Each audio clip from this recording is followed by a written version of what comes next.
Chers amis, bonjour. Je vais, considérant ce qui vient de se passer au sujet de la mort de Naël, qui a été tué par le policier, je vais vous parler de nouveau de racisme. Je suis en train de terminer la relecture définitive, donc je vais vous lire un des chapitres, parce que ça me semble important. Je vais vous parler du déboulonnage de statues et du nom des rues. Il y a des années de cela, j'avais rédigé un article sur ce sujet. Dans mon esprit, il n'était pas question du racisme en particulier, mais plutôt de revoir quelles relations on entretenait avec ceux qu'on admirait, ou qu'on admire ou pas.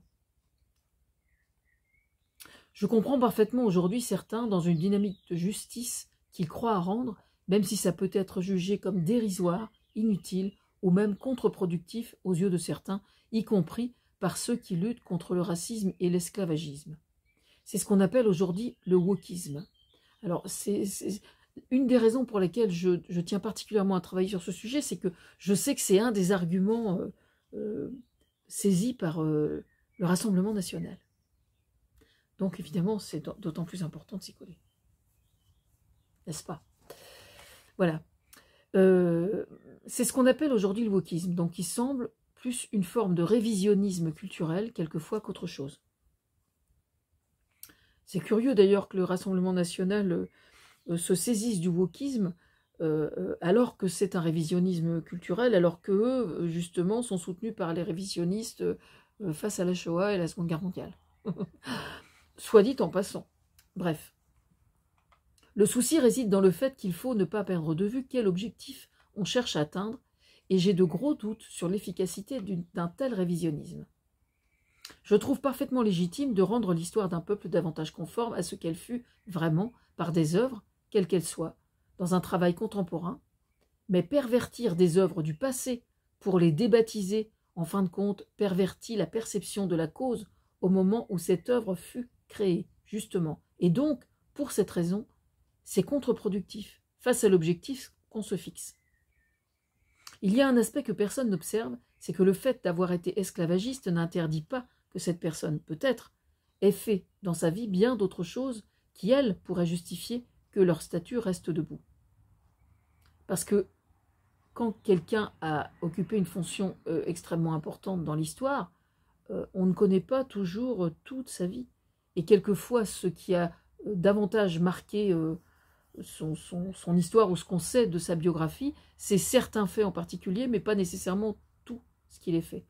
Et ça, je pense que c'est pas... Enfin, je pense qu'il faut y faire attention. Comme si le focus esclavagiste à lui seul faisait disparaître la totalité du reste de ce qu'il est fait, qui aurait été positif pour l'humanité. Je ne prétends pas que sous ce prétexte, la solution devrait impliquer obligatoirement qu'il soit déplacé de déboulonner les statues.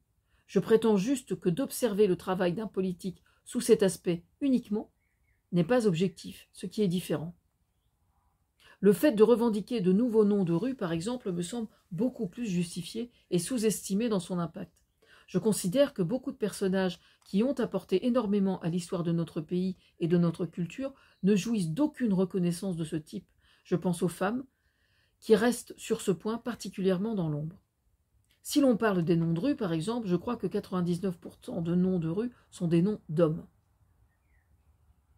Certes, à Barentin, il y a un rond-point qui s'appelle le rond-point Simone Veil. Mais c'est bien peu.